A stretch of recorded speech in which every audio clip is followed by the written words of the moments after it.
WWE superstar Cedric Alexander here to ask you one question, or maybe many questions. Do you like wrestling?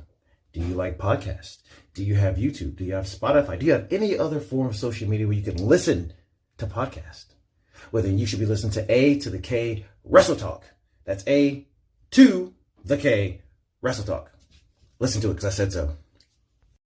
Good evening, ladies and gentlemen, and welcome to another edition of A to the K's WrestleTalk podcast. You're here once again with Anthony and the man who puts the K in A to the K. It's Carl. That is me. I am back. Back. And better than ever. Back. Well, you may realise that we are a little bit later than usual, but I am okay to be here on A to the K. Similar to MJF, a life-threatening injury, and happened to me these last couple of days. I had a sore throat, which as a podcaster, I mean, career-threatening, I think it's fair to say. It was touch and go there, but I managed to fight back only a couple of days later than I needed to, and I've over-recovered now. So you may hear throughout this podcast that I'm just better than ever. So it's good. It's good to No, it's great. I mean, I'm well enough just hearing about it, mate. Honestly, it's great to have you back, and I'm glad that you're fighting fit again. And here's to many more podcasts to come. Well, that's it. It's the small moments like this, in life that make you appreciate what you have. And after that life-threatening sore throat that I had, it's great to be able to do what I love. Love it, absolutely love it. Now, before we crack on, I don't want to hear any bitching from our three people who listen to this. Right, we're going to talk about Raw from last week because that's how we do it. We normally record the podcast on a Sunday, and then we talk about that week of wrestling. We're still talking about that week of wrestling, even though we're a couple of days late. So yes, we're fully aware there's been another edition of Raw.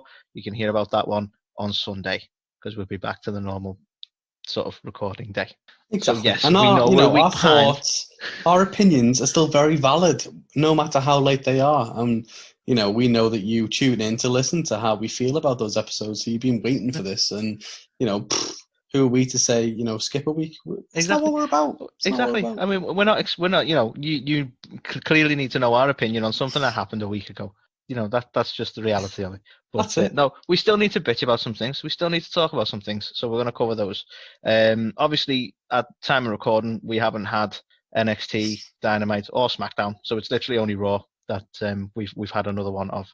But again, to keep to the formats, we'll go through that one on Sunday with the rest. So that being said, Raw from last week, Carl. Would you like to run through the sort of results and notes and reviews for that one?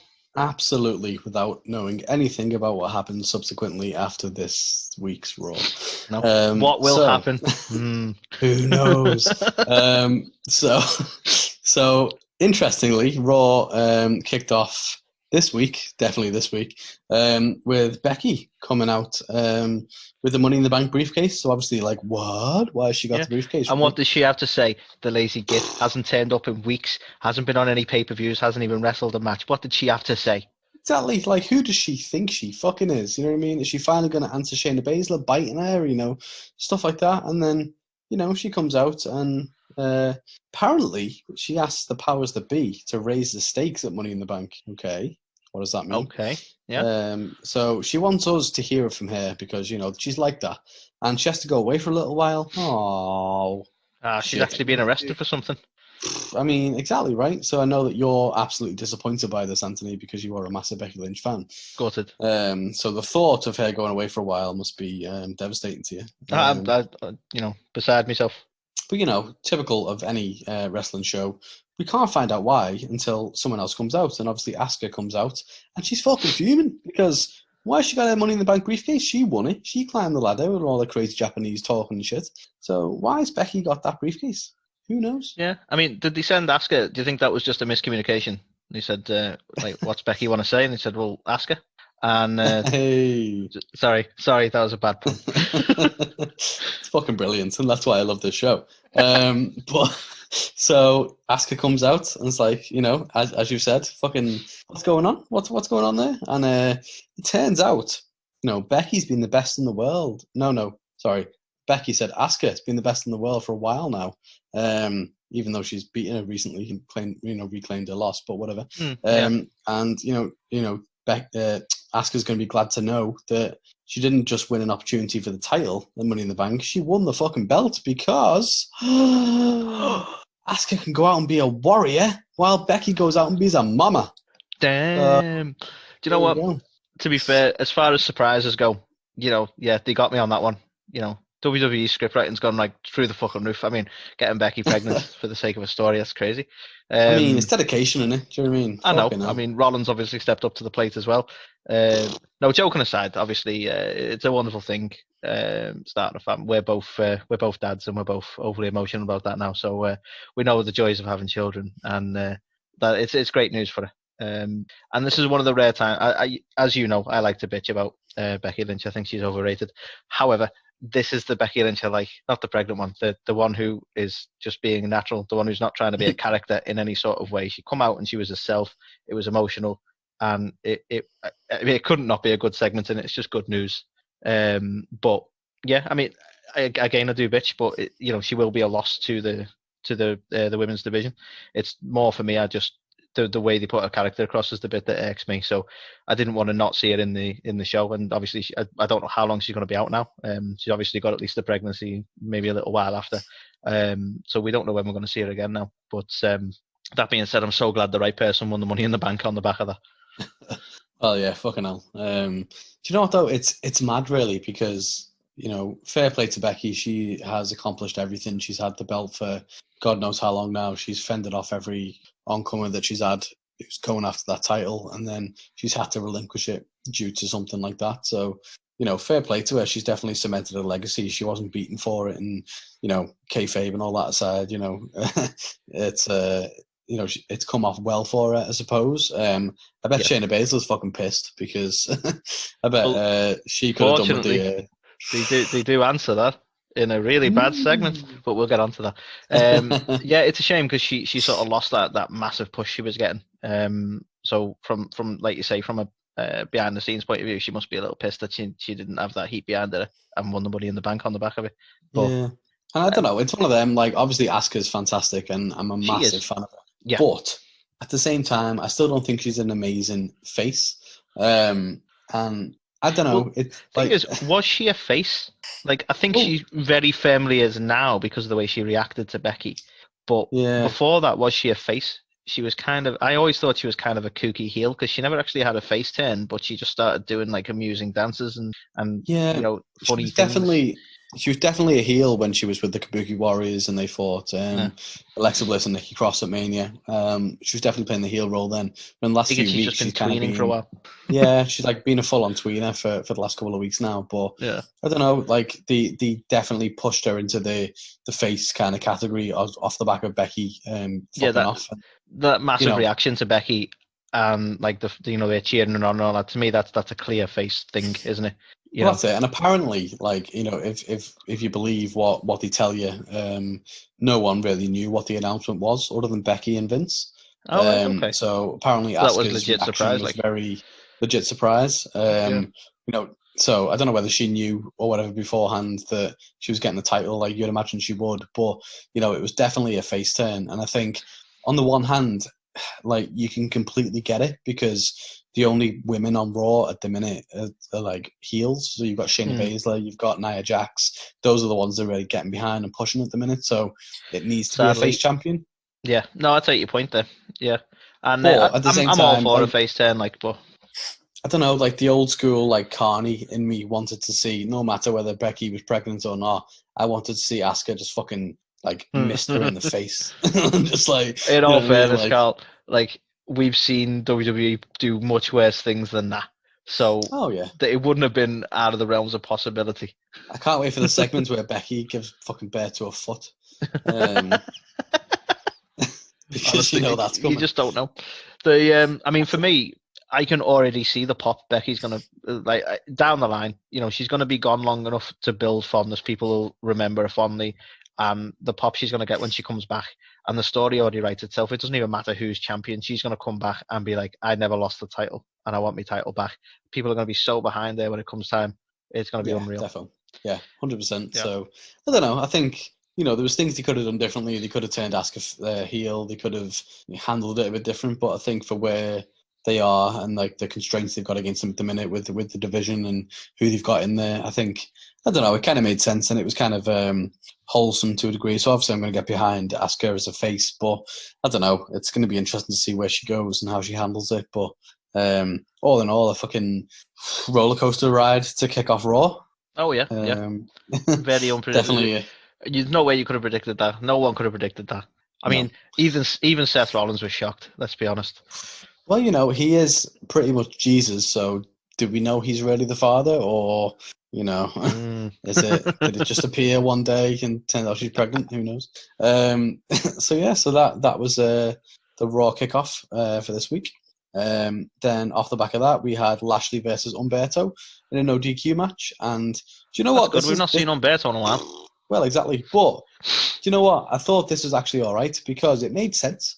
Because when you think about it, they had the gauntlet match in the head of the Money in the Bank, and it was actually Humberto who got Lashley pinned. So it kind of made sense. Like normally they just throw guys together and like, oh, these guys are having a match and stuff. But for once, you know, you could fucking see why Lashley wanted revenge on someone. You could see why Humberto was defending his honor, and I don't know, it just made sense, which is really rare to see in a Raw. For me, this is the type of thing they need to do when they're trying to build someone the way they're trying to build Lashley. They can't just have him keep coming out and squashing random people we've never met or got to know. It doesn't have the same impact after a while. This is the problem I had with Sheamus. After like 2 or 3, you're like, it doesn't. Yeah, you're gonna come out and beat the guy who didn't even get fucking announced, who's just stood there in the ring waiting for you. This is the kind of thing they need to do where there's a grudge there, and Lashley's going to be a beast, but you know, it's going to be a bit of a match, and that this is how they should do it. And like you say, I think it worked really well that there was something to that, and I don't think Humberto gets enough screen time, to be honest with you. No, I think when he does, he always puts on a really fucking good show. So fair play to the guy. But yeah, I think, you know, Lashley was definitely getting a push here. Like, you know, we don't know what happens next week. So, you know, who does he end up, you know, challenging? Who? But, you know, he definitely got the push here. So I think it made sense. It was a really good match. And Humberto always puts on a decent show. And Lashley was, you know, ended up picking up the win. Interestingly, it reminded me so much of Chris Masters because he ended up finishing the match with a fucking half Nelson like submission move. But it was, I don't know, it was basically just like the fucking Master Lock challenge, or is it like the Lashley Lock challenge? I'm glad you point that out because it is very reminiscent of the Master Lock, and that was a whole segment on SmackDown for it must have been a good few months when he was doing the Master Lock challenge. And yeah, it's very reminiscent of that move. Yeah, I mean, I don't really recall seeing him use that as a finish or use it ever, really. So I don't know whether they're like going like a new direction with him or what. But yeah, definitely reminiscent of the old Master Lock days. Oh yeah, definitely. And you know, if I was going to predict anything that might happen next week on Raw, I think we might see it again. If I was predicting it, you think? Yeah, I just got a feeling in my gut. Maybe we're going to see that move again. Maybe against R-Truth. Who knows? Just random guessing. Just random guessing. And calls it segment right here. Let's see. We'll tune in next episode and see whether or not that came to fruition.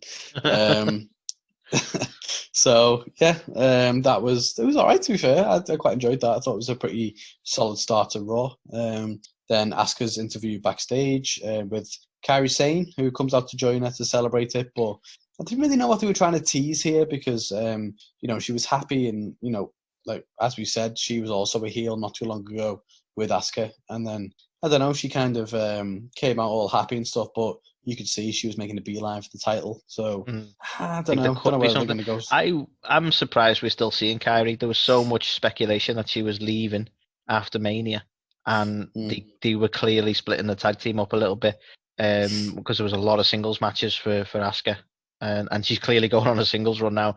So I honestly just thought we wouldn't see Kairi. So it's interesting seeing that. I would actually be intrigued to see that if she's going to be the one who tries to challenge, or one of the challengers for the title, if we get to see a back and forth between them two. Yeah, I'd be on board for that. You know, it's a weird one because it feels so well placed for that to be the case, and for Kairi to turn on Asuka and become like a heel and stuff. But I think because technically she's still a heel though anyway, isn't she? Like Kairi was a heel. Asuka's pulled the face turn, so even that would feel organic. It's like, well, just because you've decided you love everyone and you're a good guy now, you've got the championship, doesn't mean that Kairi is. Do you know what I mean? So that would work And I know you're saying there are too many heels, but Kyrie was one anyway. So are we looking at two people turning face, or are we looking at Kyrie staying the same and maybe going, well, hang on, you're the one who's changed, sort of thing? I mean, don't get me wrong, it's something I would love to see, but knowing the WWE, who knows? Not in the WWE, it's going to be Nia Jax. Of course it will be. But yeah, so interesting. They seem like they were planting some kind of seeds, but whether or not it comes to light remains to be seen. Yeah, or just throwing shit and seeing what sticks. They No, tried and tested WWE method. And then the next segment we saw was fucking El Zelina. Your stable's going to shit, mate. Which is shame because you're a legend. Well, that's it. We love Zelina, and we hope one day with Zelina will love us. And it's what we hope for on a regular basis. But and she can represent A to the K. That's fine. She can, definitely can. But yeah, I don't know. Air Stable for a while now has been kind of teasing some sort of dissension in the ranks, and I don't know. They kind of really started cementing it this week. There was a lot of arguing, and you could clearly see Zelina was trying to keep everyone on the same page and kind of prevent it all from happening. So, if you ask me, and I'm not a betting man, but the following week on Raw, I can see something going awry. Yes, I may agree with you there. Another prediction, another well-placed prediction. But to be fair, you might disagree on this, right? But because it was so randomly put together, and I'm not saying this because he's the only white guy in the group, but because it was so randomly put together, Austin Theory still doesn't really fit in there for me. And I'm not all about well, no, it should be another Mexican. It's more just because he was just a random replacement, and then they kept him because both Andrade and Angel were back. But I don't know. It didn't really feel like a cohesive team anyway. So I think sort of pulling them apart this quick and having this dissension in the ranks, it's like, well, of course there is, because you slapped them together. You just randomly found a guy in the back and went, you can be in the team. Yeah, I don't know. It's like it's less Mexicools and more like Mexi-Caucasians, isn't it? That's the thing. But again, I'm not overhyping her at all. But Zelina's the one selling this stable. She is incredibly good on the mic, and that she's the one sort of selling the believability of this whole thing. Otherwise, we'd be like, who gives a shit if the three of them split up? But she's the one there actually investing in it. So, fair play to her because she's got some interest in it for us. It is astounding, really, that she can make a C-list stable so compelling on a weekly basis. And she's been thrust into this. It's not by desire. It's literally because a lot of the main stars can't be there.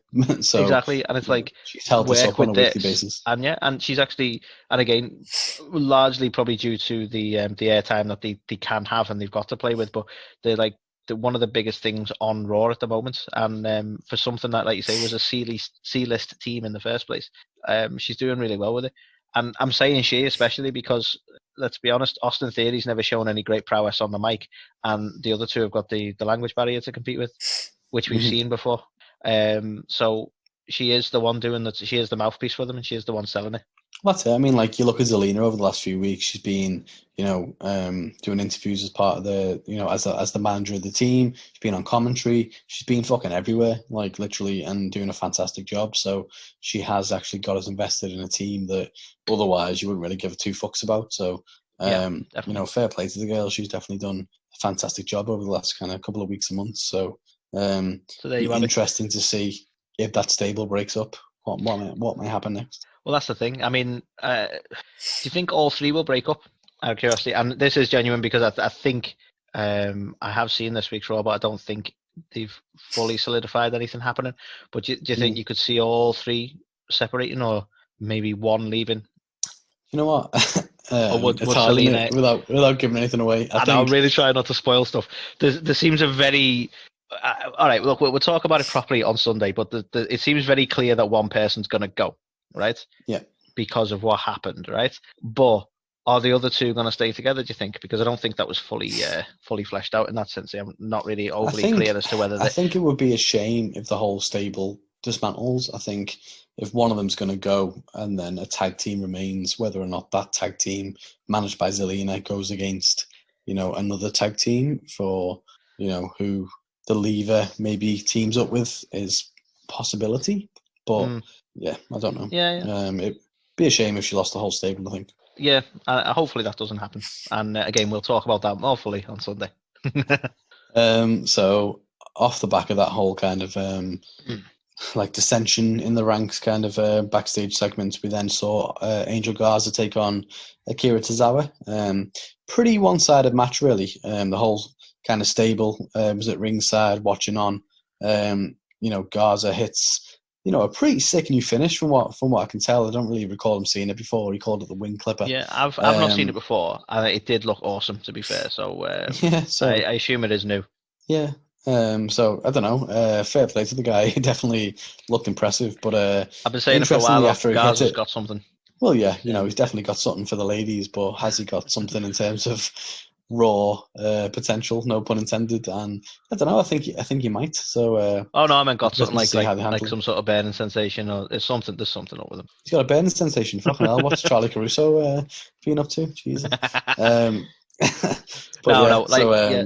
Again, he needs the mouthpiece. He definitely needs the mouthpiece, because we've seen a couple of times when he's tried to sort of do his own sort of mic work, but he's definitely got something to it. He's very talented in the ring, to be fair. I mean, they both are, aren't they? But I don't know. I can see a good future for Garza. Yeah, fingers crossed. And I think it's ironic, really, because Andrade is the one that's been like pushing to the moon. And then when you think about it, they're both probably equal in terms of ring ability. Maybe slightly Andrade, slightly better. But I think Garza massively, overshadows Andrade on the mic and stuff himself. He's got a gimmick. He's got, something about himself in terms of who he is and how he handles himself. Whereas Andrade literally would fucking die without Zelina. And I think that's not always a bad thing. You look at Brock. Brock can talk, but he's not amazing. So, having someone like Paul Heyman is beneficial for him. So Andrade could have this like sometimes, you're totally right there that it is very similar to the Brock situation, that they really, really need them. I think WWE prefer that Brock doesn't say his own words, to be honest, as well. I think he can be a bit of a liability at times. But I think you may have a point there. Garza probably wouldn't suffer as much without Selena. Intriguing. Yeah. Now I kind of want them to break up. I want to see what happens. Well, on this match, on the Raw, that we're definitely talking about, that we haven't seen the following one of. Yeah, that one. Garza hits his brand new finish, and then he gets the pin, but he stares down Austin Theory while he's getting it with like a big smirk on his face. So kind of again showing that they've got some sort of like competitiveness in there. And then after the match, like the arguments continue. Zelina's still trying to get involved, trying to break it up, but then Drew comes out. He's had some stuff in the past with these guys before, and he comes up now saying he wants to fight. And then, interestingly, the two Mexican guys throw the white guy directly at Drew. Typical. So always the white guy getting put down. Always the white guy. That's how it's been throughout history, right? But yeah, so Drew comes out, wants to fight, and they throw Austin Theory to him like a sacrificial lamb. He gets a claymore, and then those guys kind of laugh about it. But then, Garza gets one as well, and then Drew kind of starts up like a little bit of a confrontation with Andrade, and he's like, I didn't come out here for a match, but tell you what, get a referee, and I want to have a match. So, do you know what? I don't really know how I felt about this. I feel like this was bad for Drew. I think you're not a fan of the forced catchphrases, though, are you?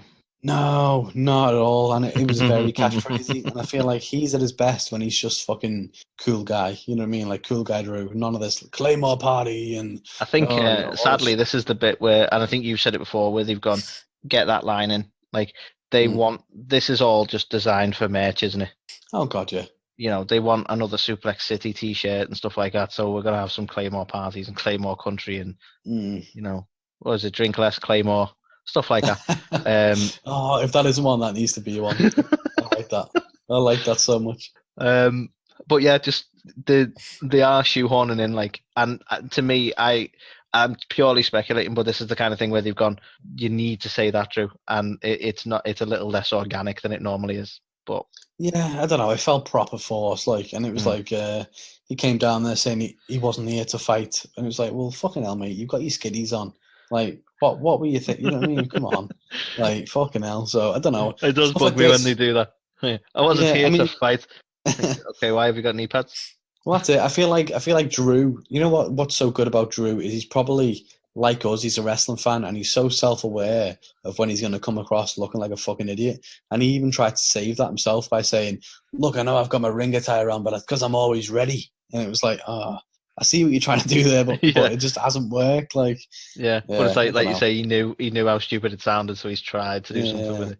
Well, that's it. And I feel like, I feel so bad on the guy because I always want to put him over to the moon. I think he's fantastic, but I don't know, like, you've got to just be honest. And this just didn't land for me. It just felt so out of character with, like, how he's been. For such a Drew mark, I think it's incredibly fair that you will call it when you see it.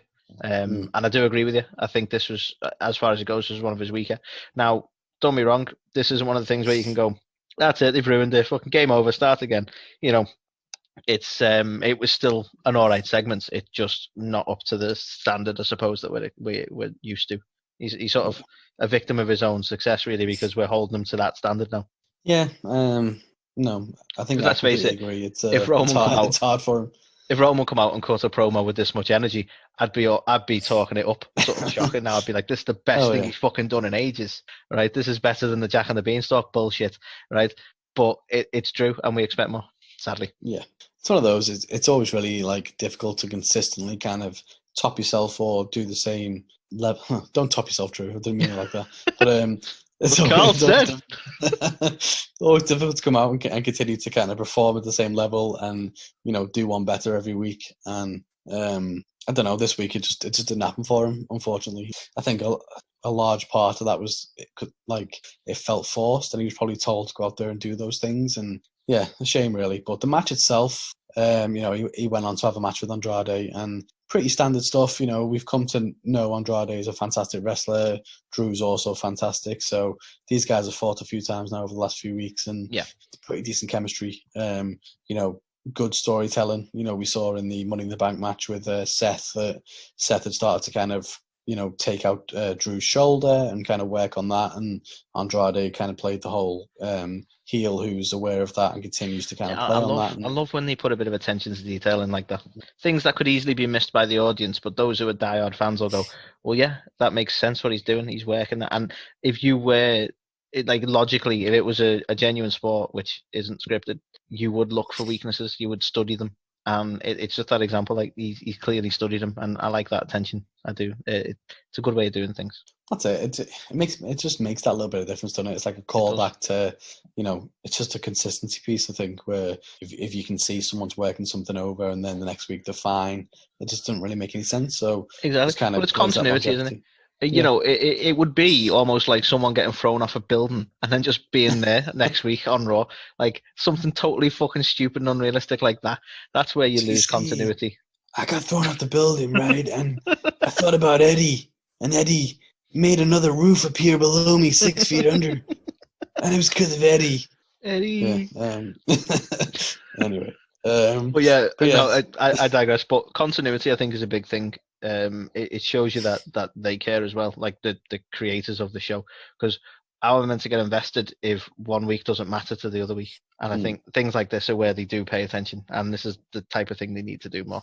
Yeah, and I don't know whether it's because we are hardcore fans or what, but it kind of rang true, and it was apparent and it was appreciated. But whether or not other people like casual fans even got it, maybe not. I don't know, but as you said, I think that kind of stuff does help. But for the match itself, despite all that, as expected, Drew just had a little bit too much for Andrade, and a Claymore later managed to finish him off.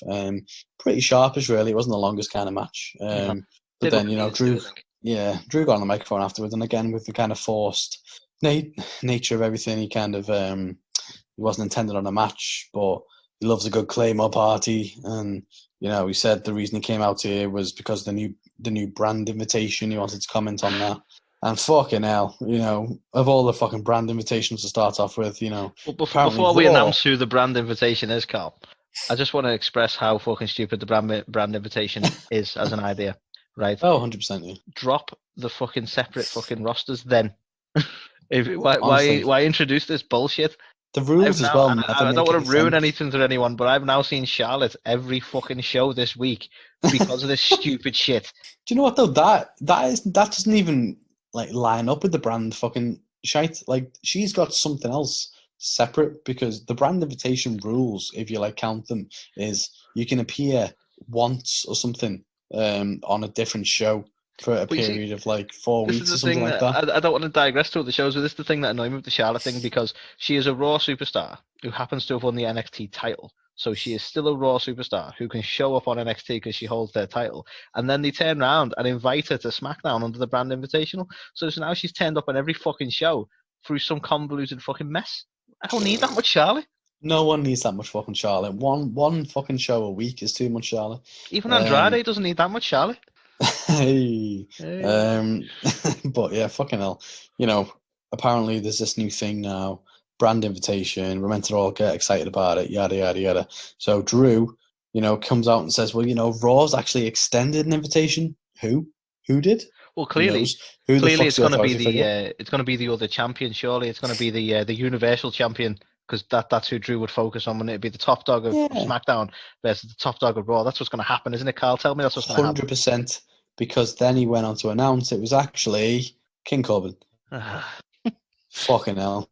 What is it? Like, King Corbin is the male Charlotte. Like, fuck that guy. Like, literally one time a week is way more than enough. Now I've got to see the fucking douchebag all the time. Yeah, and that's the thing. So he was already on Raw enough this week because, you know, the week we're talking about, because of that, right? Because let's announce it and let's see what Corbin thinks, and blah, blah, blah, right? And then we already know from the invitation that he's going to turn up next fucking week. So yeah, we got Charlotte even tries to brag about, like, oh, you know, they need more Charlotte. This is why I'm on every show.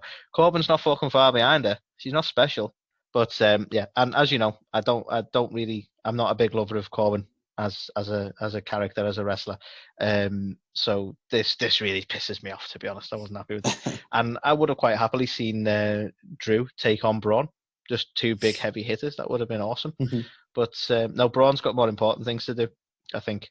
Oh yeah, he definitely did. We'll talk about his really important things to do on SmackDown, because, you know, can't wait. Yeah, yay. Sounds really important. Sounds like he was, you know, can't wait.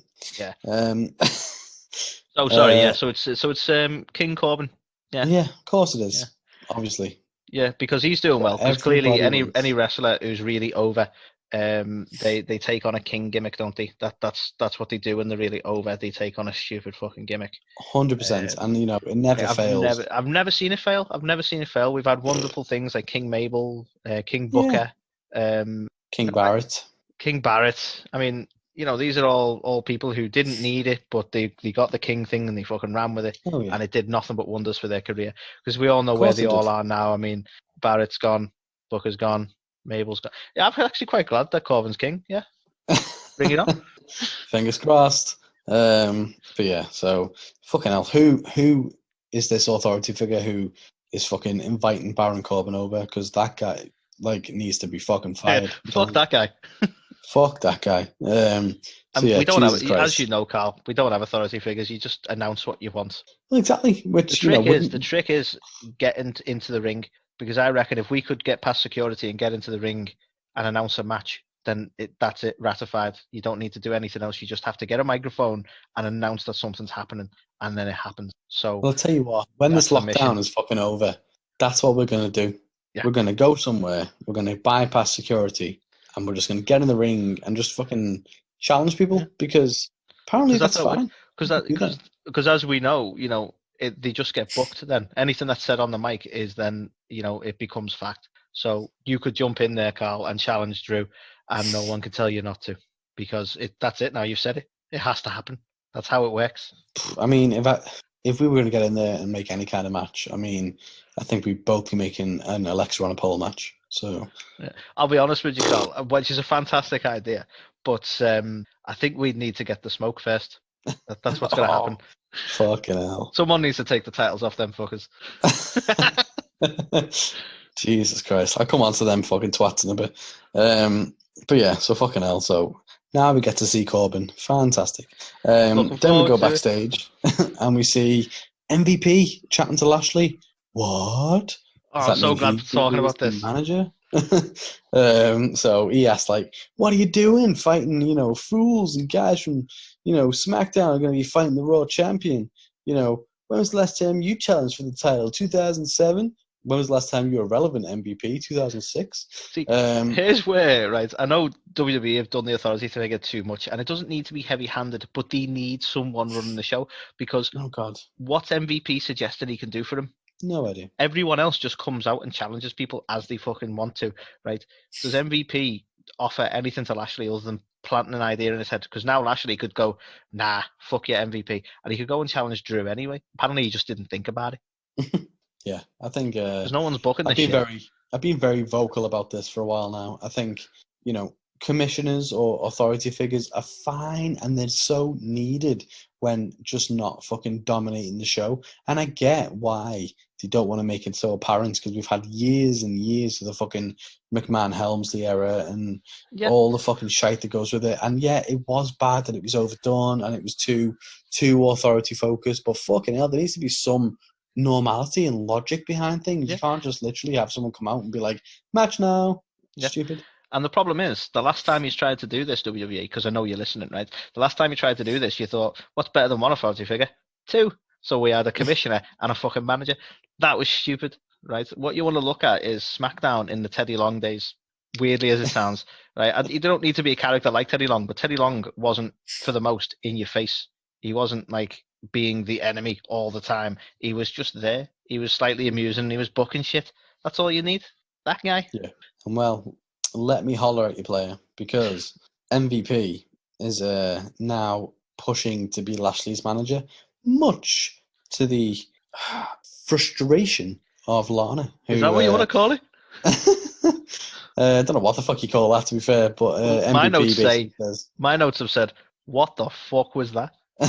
He went off like way more than it was needed.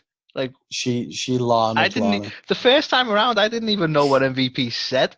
She just went like, ah, and you're like, what the fuck? What's going on, Lana? Yes, I think she was a little bit fuming. But yeah, she went from 0 to 60 faster than any fucking car I've ever seen in my life. Oh god, yeah. So yeah, she's apparently not best pleased that MVP is in the wings for Lashley if he so chooses. So is he wanting to be Lashley's manager or Lashley's Lana? Because those are two very different things. Yeah, 100%. Yeah. I saw you flip those tires. That's the vibes I got. So yeah, fucking hell, who knows? What a weird storyline. Who knows where that's going? But yeah, so that happened. What the hell?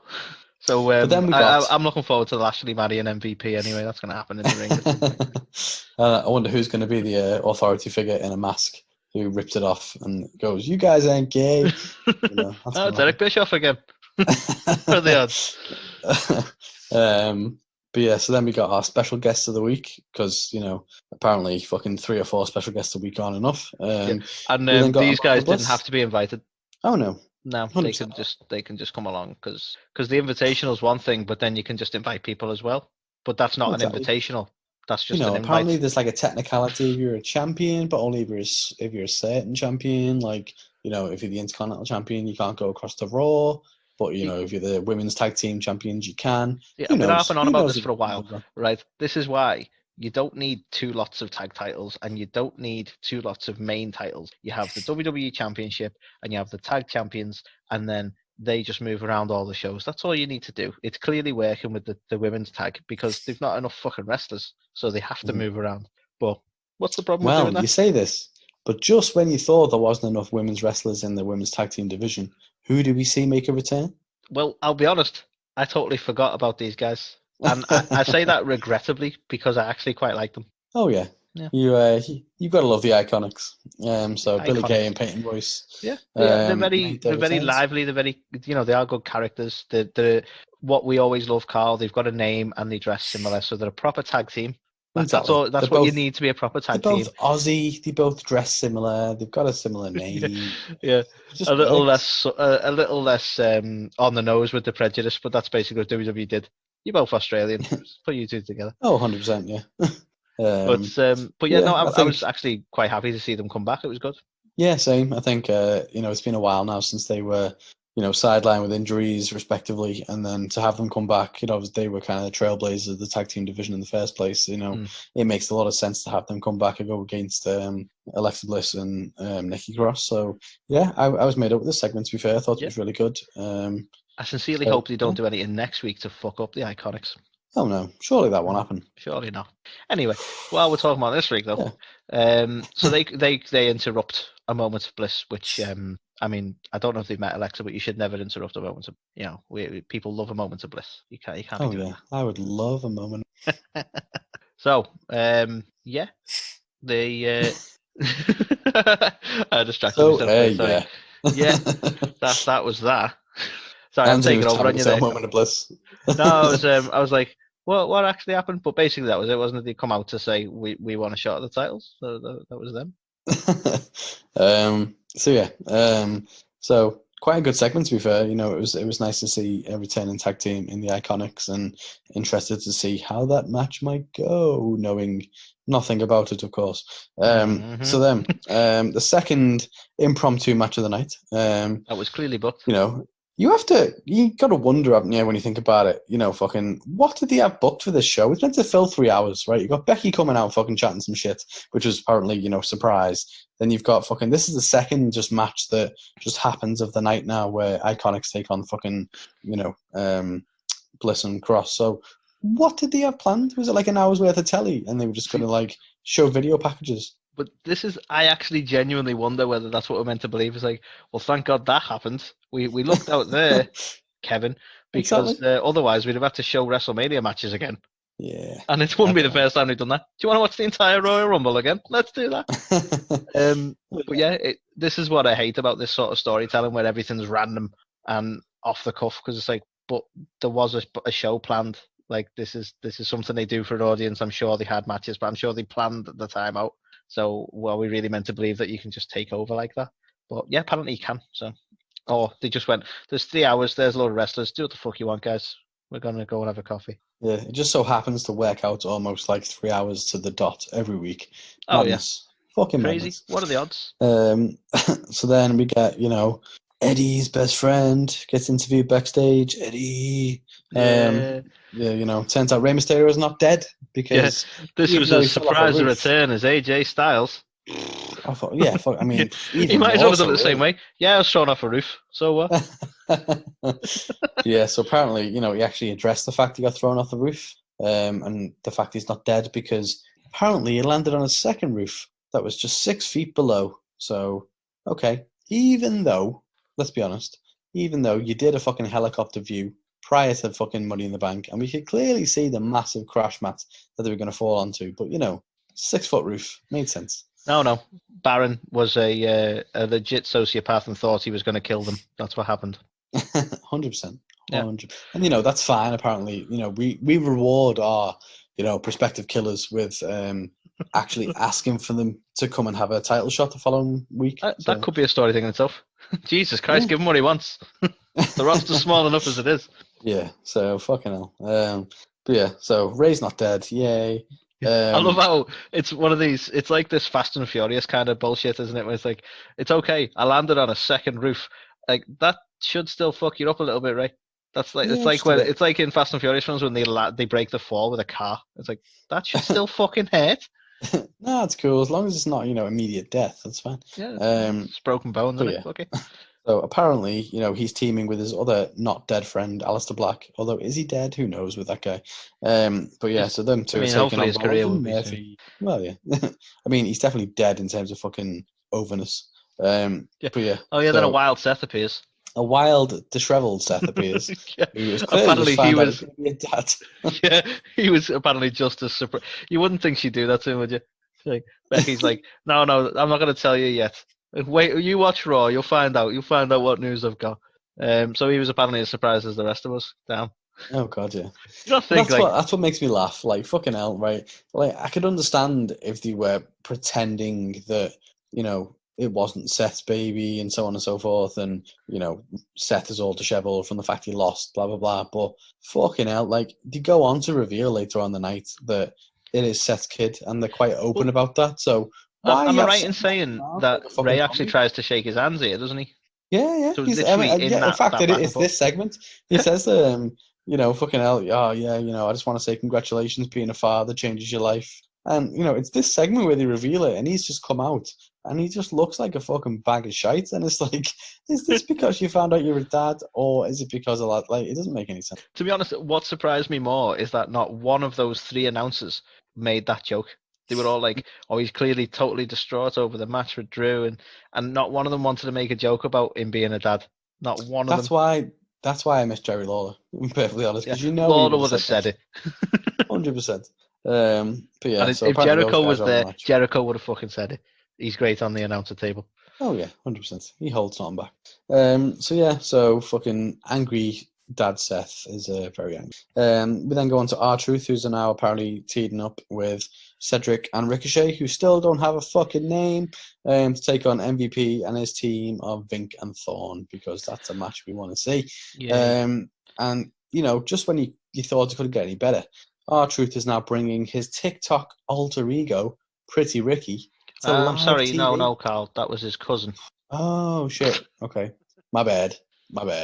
It's the total R-Truth on you there. This did nothing at all for Cedric and Ricochet. This was such a Did bad it idea. fuck? Right. I was fuming about this because it's such stupid shit. So last week I was fuming by the fact that we had these fucking pair of twats like take a win away from Cedric and Ricochet, who were starting to build some momentum. So you think, okay, well maybe they are going to get behind the whole MVP manager thing, and these guys are going to be a formidable tag team. Blah blah blah. Are they fuck? So after all that, after stealing a win the previous week, fucking Ricochet and Cedric and R-Truth ended up picking up the win. So it's like, well, why? And it's like full of comedy shite as well with this stupid Pretty Ricky To the gimmick. point, right? And it didn't happen, but if Cedric and Ricochet had turned around and started beating the shit out of R-Truth for not taking shit seriously ever, I would have been totally fine with it. Oh yeah, that would have been a face move actually, because it's like, you're in a match, concentrate. I think his gimmick is ADHD. I think it's fucking something. Honest to God. But no, this did nothing for anyone. Like, I don't mind R-Truth. I think, he's put his time in, and he's actually a decent wrestler, but he always gets sort of stuck with silly comedic shit. But this did nothing for anyone. He ruined this entire thing, as far as I'm concerned, because just watching him with his stupid bullshit was just needless. Absolutely needless. Yeah, I was so over this whole fucking segment, to be fair. And then after the match, Lashley comes down, demolishes R-Truth again, and then that apparently shows he's like aligned with MVP now. So, yay. Wonderful. Well, just really hates R-Truth. All that. And then the next segment we saw Jinder getting interviewed. Says he's on a new path. He's made mistakes in the past, but he's learned from them. He's on a hero's journey to the top. Wasn't really quite sure what to make of it, but I quite like Jinder, to be fair. So I am all for. Do you know what? I didn't like Jinder in his first title run, and that's not anything against Jinder. I think it was too soon, and I think it was done deliberately because of his ethnicity. I think they were trying to push an agenda there, which is a shame because he's decent. This time around, I'm all for it because it makes a bit of sense. It's like a redemption thing. There's a bit of history between him and Drew. If they built him up into the title picture now, yeah, like you say, it's a hero's journey. I think I could be fully on board for that. Whereas his first run was a little bit lackluster for me. Yeah, I don't know. It'd be interesting to see where he goes. I think there was rumours of him eventually going against Drew. So obviously with the history those guys have got, I think it would be an interesting one, but remains to be seen. Next, we get to see fucking Shayna Baszler again. Interviewed. So Becky's thrown it all away to house some parasite. Imagine the man sat at home, all fat, eating some bonbons, and I don't know. It was fucking awful. I hate this. Who the fuck is this woman? Jim Cornette. Honestly, like literally, right? Fine, have her be this fucking badass who like she can't talk. Just stop having her speak. Just get a mouthpiece, even if it's Heyman. No fucking hell, that'd put her over. Just stop letting her speak because she doesn't sound threatening. She sounds like a fucking dick. So it just doesn't work when you've got someone whose whole gimmick is meant to be this fucking badass woman, and she gets on a microphone. She's like, it's like it's fucking awful. Just like literally fuck her off. No, yeah, it didn't work for me at all. I think they were clearly trying to build some heel heat with her going after Becky, and it wasn't. It was just cringeworthy. It just did not work even slightly. Yeah, yeah. She's Pretty definitely bad. lost it, man. She's lost the momentum she had has just kind of gone now, hasn't it? Yeah, they need to just give her a manager, someone who can speak for her, and just let her concentrate on fucking being a badass. That would be fun. Next, we get to see Rollins and Murphy against Black and Mysterio. So again, Seth comes out looking very dishevelled. His recent news, he's clearly taking it hard. Apparently, as I said before, meant to be the result of his loss to Drew, but just looks like he's fucking gutted that he's got to be a dad now. So fantastic. Interestingly, I thought this was quite good, to be fair. So Seth just basically stood at the ringside, fucking like catatonic, like didn't acknowledge anything. Like Murphy was involved in the whole match until Ray hits him at one point and he knocked him off, and then Rollins then drags him out the ring, right? Which, since when does that result in a DQ? Like, literally all he did. I was bugged by this as well, right? And I need to look back into this because I haven't done my research, but I'd love to know if this is true. But I have since read that is a rule, that is a strict Vince rule, that if you are not the active member, if you're not the tagged in member, you cannot attack the person in the ring unless it's like to break up a tag, or break up a pin, or they've come outside of the ring or whatever. So apparently that is a rule that they normally always stick to. I don't know. I honestly, it's not one of the things I can sit down and go, no, that's bullshit. But apparently, yeah. And I mean, yes, it was perfectly bullshit. fine for Ray to elbow him, but the DQ come from him because he wasn't the 100%. Right. So hang on a sec. I think like if you're gonna stick to that, like for all matches, okay. But this happens so often that it just didn't make any fucking sense here. If anything, well, straight away, I was with you. It didn't feel like a DQ. It's like what? Yeah, sorry, I don't know. Like you say, he was hard. It felt proportionate because it's like, well, you've just been elbowed in the face. You're trying to get something back. Do you know what I mean? So it was really strange. But apparently, and I do need to look into this because you go, well, actually, yeah. I mean, how often do I see that? Like where it's literally the man who's not active who has interfered with the actual in-ring match. Do you know what I mean? It wasn't like Ray was on the outside and he's give a little back. He's interfered with the what was going on in the ring, and apparently that was the DQ. And I'm like, well, how often does that happen? Like, I can't 100% say that never happens or does happen. I don't know. So I'm intrigued by that, but apparently it is a rule. I don't know. I think it's bullshit. But you know, no worries. It feels like because, bullshit. You know, if that was worth getting disqualified for, then you know what comes next is perfectly okay because he then goes on to basically crush Rey Mysterio's eye socket in the steel steps until he's just bleeding everywhere, and you know apparently that's okay. So yeah, but I mean that makes a bit of sense though, doesn't it? Because it's like, well, I've already been DQ'd. I might as well get my money's worth by decapitating someone's eyeball. Yeah, it's like, well, you know, if you're gonna speed, you might as well not go like couple of miles over the speed limit. You might as well go full fucking 90, mightn't you? I like it. That's it's definitely a fucking ethos to live by. Kidding, by the way, kidding. Yeah. So obviously that happens, and then we go to commercial break. He comes back, and then you know Seth is asking where Ray is. He said he doesn't know what happened, and you know apparently he didn't really understand what he was doing. Blah blah blah. And then Aleister Black, you know, seeing all this go down and seeing Ray get his eye pretty much decapitated, then goes on to attack Buddy Murphy for some reason because you know, do you know what that pissed me off more than the DQ. I'm like, yeah, I'll show you. I'm going to beat up Buddy Murphy. You'd had nothing to do with it. Fucking hell. Steph really who stood next to him. Black. Why didn't you go for Seth? Go for Seth. Stupid shit. Shit. To me, that made him look like that made him look like a little bitch because it's like, oh, you don't want to take Seth on. Go on, sorry. Just when you thought though. All that ridiculousness aside, just when you thought it couldn't get any worse. Oh no. So, the last couple of weeks now, you know, I don't think I've made it any secret my feelings towards the Street Profits. However, you know, the Viking Raiders last couple of weeks, after the whole fucking carpool karaoke incident, have kind of made themselves seem a bit more credible and you know, I've actually been a little bit more into it than I was. But no. This week, they're going to play a game of basketball. Oh, I'm going to upset you, Carl. I'm sorry. I don't want any judgment here. You didn't like this shit. If you say you like this shit. I'm sorry, Carl. I'm going to have to, man. I thought this was fun. I enjoyed it. What? Yeah. It was awful, man. No, I loved it. Just purely, mostly down for the ending. If they'd have ended it on the Street Profits, just embarrassed them. that would have been just like, well, okay, even the Street Profits look great, and I'm not a big fan of the Street Profits, but yeah, just the fact they were fucking with them the whole time, that just got me. I was I was pleased with it at that point. I mean, to add context to this, so anyone who hasn't seen it, right? So they have a game of basketball. The Viking Raiders apparently don't know what basketball is because all they do is like axe throwing and shit. Despite the fact that they made a reference earlier in the night of they've been hounding them on Twitter, and they were doing carpool karaoke the week before. But apparently they don't know what a game of basketball is. So okay, we'll just go with it, right? And then they have this 2-on-2 game, and I think the Street Profits beat them something like 74-2. And the 2 comes in very like the last couple of seconds of the match. Yeah, I think it was like a buzzer beat on it. Yeah, and so the Viking Raiders think they've won, and then they're just like, "What you talking about? We beat you 74-2. You guys don't really know in the room. Fucking hell, like typical fucking Sleep Profit shite.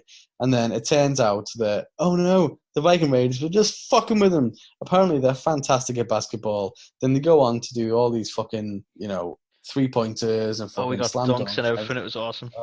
It was shite. Nah, it was brilliant. I hated it so much. I didn't like the carpool karaoke. I don't like the Street Profits.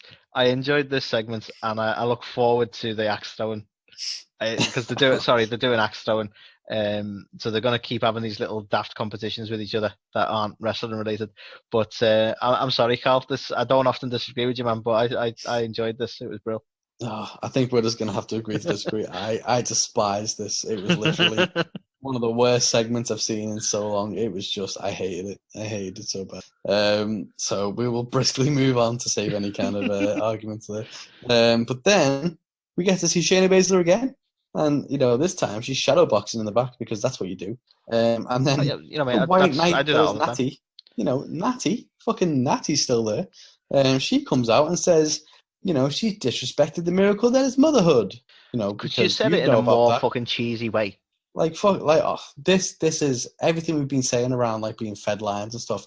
That is Natty to a T. She is not fucking genuine in any fiber of her entire body. So this was a fed speech, and it didn't come across like real at all. No, because real would have been coming up going like, you disrespected me friend, that was good news for something that actually felt like something humans would say. Yeah. What the fuck was then that? You got Natty coming up going, you disrespected the miracle. Beep beep, that is motherhood. Beep beep, I will teach you some manners tonight. Beep beep. Yeah, fucking hell. Awful. Honestly, and then Shayna is like, you know nothing about motherhood. You'll never have a kid. And the Hart Dynasty is going to die with you. Okay. Okay, then. Are you going to have a kid? Aren't you a lesbian? What are you on about? Shut up. Yeah, I mean, I don't know a massive amount about the Hart Dynasty, but haven't they got quite a big family? Hasn't she got like a cousin who's a Hart as well? Like, I mean, is it going to die with enough her? Of them. It's not going to die with Natty. No, of course and it's fucking realistically not. As well, like, Natty's not even really a Hart. She's a Neidhart, so don't know. But whatever. So, yeah, fucking hell. But then, yeah, so next we get to see the match off the back of that. So Shayna and Natty, and pretty much as expected, it's a squash match for Shayna. Natty showed her. That was all worthwhile. But then, where are they going with Natty here? Right, so fucking hell. So she's had, flatulent gimmicks in the past, and she had a few different fucking embarrassing gimmicks. Now she's got a temper tantrum gimmick. So now that she lost, she was very embarrassingly throwing a temper tantrum. Yeah, what the fuck was that? Kicking the rope, etc. Jeez. Yeah. Maybe she does know something about motherhood because she's acting like a bratty child. So. Well, maybe. But don't worry, because the next segment gets better. We get to hear from Baron Corbin. Yay!